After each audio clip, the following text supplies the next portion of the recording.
Hello students. अभी हम लोग सेट थ्योरी का स्टडी कर रहे हैं और सेट थ्योरी में Cartesian product of two sets का स्टडी कर रहे हैं और उसी से रिलेटेड जो है रिजल्ट हम प्रूफ भी कर रहे हैं। एक रिजल्ट है जिसमें कैपिटल ए, कैपिटल बी और कैपिटल सी कोई थ्री सेट्स है। Then we have to prove A Cartesian product B intersection C is equal to A Cartesian product B intersection A Cartesian product C। मुझे proof करना है। तो क्या करेंगे कि मुझे जब इस रिजल्ट को प्रूफ करना है तो सबसे पहले हम LHS को एनालाइज करते हैं। तो LHS को अगर हम एनालाइज करें तो ये है A Cartesian product B intersection C है। इसे हम बोलते हैं कि left distributive law of Cartesian product. क्या बोला हमने? Left distributive law of Cartesian product over intersection.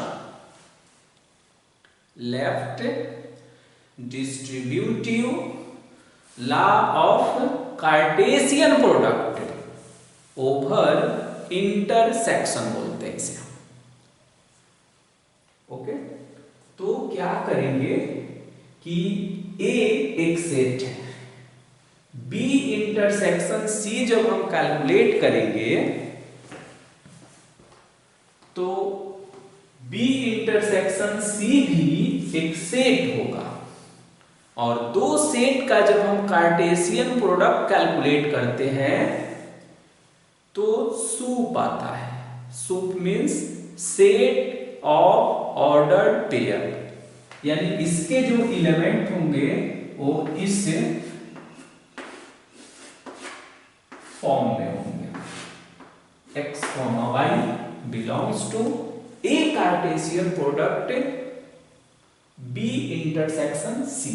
इसे हम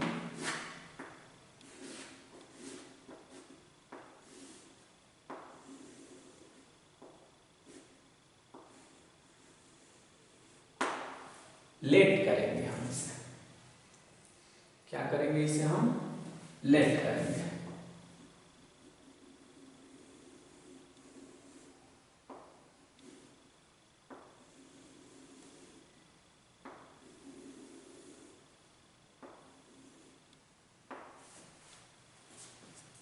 ओके, तो इससे ये कंक्लूजन ड्रा होगा कि first component belongs to first set और कार्टेशियन प्रोडक्ट के लिए हम कॉमा यूज कर रहे हैं। मैंने बोला था कि बहुत सारे राइटर जो है उसके लिए कार्टेशियन प्रोडक्ट के लिए एंड भी यूज करते हैं, बट हम लोग कॉमा यूज कर रहे हैं कंफ्यूजन से बचने के लिए। और सेकंड सेट बिलोंग करेगा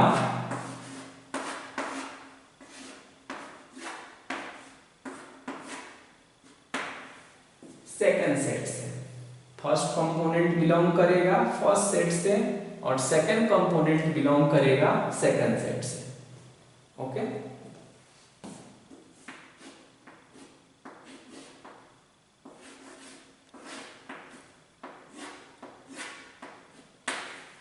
फिर इसे लिखेंगे हम x बिलोंग्स टू a।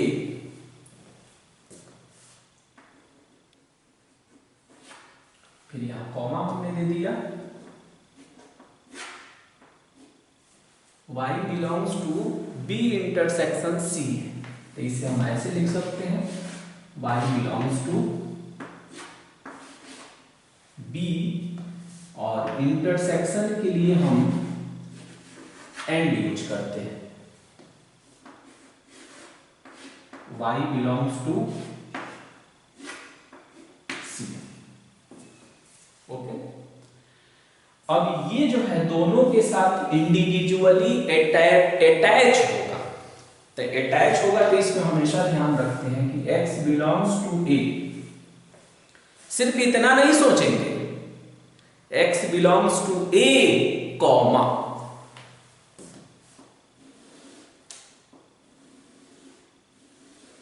देखिए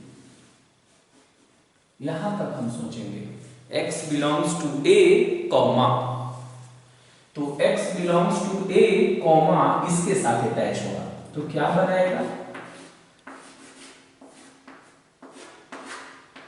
x belongs to A comma y belongs to b,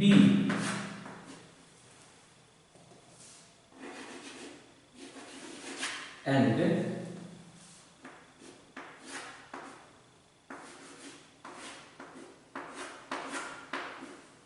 x belongs to a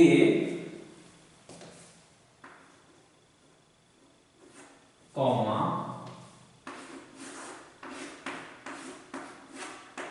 y belongs to c। belongs to का मतलब है कि उसका मेंबर। अब ये दोनों एक साथ जब कंबाइन होगा तो ये इस रिजल्ट को देगा, x comma y belongs to A Cartesian product B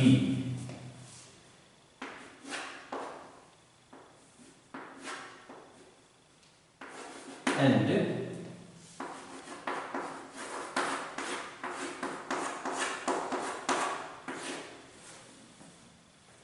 x, y belongs to a Cartesian product C। अब दोनों एक साथ मिलकर ज्वाइंट x, y यानी ये जो ऑर्डर्ड पेयर है ये बिलोंग करेगा a कार्टेशियन प्रोडक्ट B, और एंड जो यहां पर देख रहे हैं इसके लिए क्या आएगा, इंटरसेक्शन, और फिर ए कार्टेशियन प्रोडक्ट C आएगा।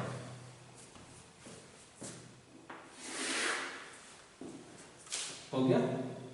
इसका मतलब ये हुआ कि x, y जो है A Cartesian product B intersection C का मेंबर यानी LHS से बिलोंग करता है, और वही ऑर्डर्ड पेयर जो है फिर RHS से भी बिलोंग करता है। इसका मतलब ये हुआ कि this implies that LHS is the subset of RHS। अब क्या करते हैं, एक बात जो हम बोल रहे थे कन्वर्सली, जिसे हम म्यूचुअली इंप्लाई दैट से करते थे, उसे हम आपको दिखा रहे हैं कि बहुत सारे राइटर ऐसे भी लिखते हैं इसे। यहां से क्या करेंगे, कन्वर्सली में लेट करेंगे और सबसे बॉटम में आएंगे x, y belongs to A Cartesian product B intersection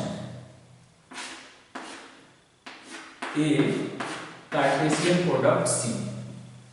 अब इसके बाद इस स्टेप को कॉपी करना है आपको, तो क्या करेंगे हम, इससे ये प्रूफ हुआ कि x, y यानी फर्स्ट कंपोनेंट ये जो ऑर्डर्ड पेयर है अगर यहां पर इंटरसेक्शन है तो एंड से अटैच होगा, belongs to A Cartesian product B, और यही ordered pair belongs to A Cartesian product C।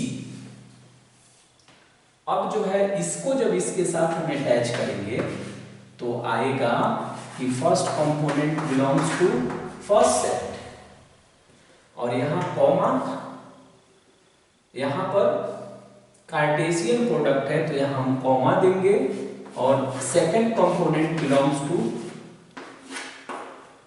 और यहां आपको कुछ भी सोचने की जरूरत नहीं है, बस यहां से आप कॉपी करते चले जाइए, ये कॉपी होगा, फिर यहां एंड लिखेंगे हम, और x belongs to A, y belongs to C।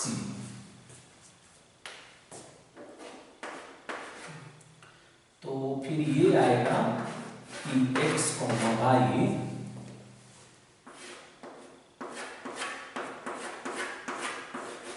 Belongs to A Cartesian product.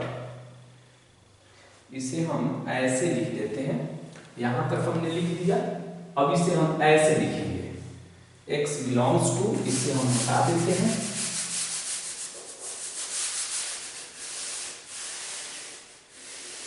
थोड़ा सा मिस्टेक हो गया। इस स्टेप के बाद ये लिख सकते हैं, तो ये होगा x बिलोंग्स टू A और comma y belongs to B and y belongs to C। हम यहां आ गए, उसके बाद हम ऐसे लिखेंगे, फिर यहां से लिखेंगे this implies that x belongs to capital A comma y belongs to B and C। तो इसके लिए इंटरसेक्शन B इंटरसेक्शन C। अब इसको हम लिख सकते हैं कि x comma y belongs to A Cartesian product B intersection C, ऐसे लिखेंगे। इसका मतलब ये हुआ this implies that RHS is the subset of LHS। इस कंडीशन में हमको म्यूचुअली इंप्लाइज दैट का सिंबल यूज करने की जरूरत नहीं है। अब मेरे पास दो रिजल्ट है, एक यहां पर है कि LHS is the subset of RHS, फिर हमने प्रूफ किया कि RHS is the subset of LHS, then therefore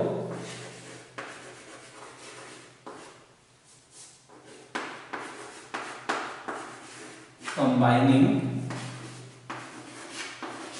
both हम कह सकते हैं कि LHS is equal to RHS,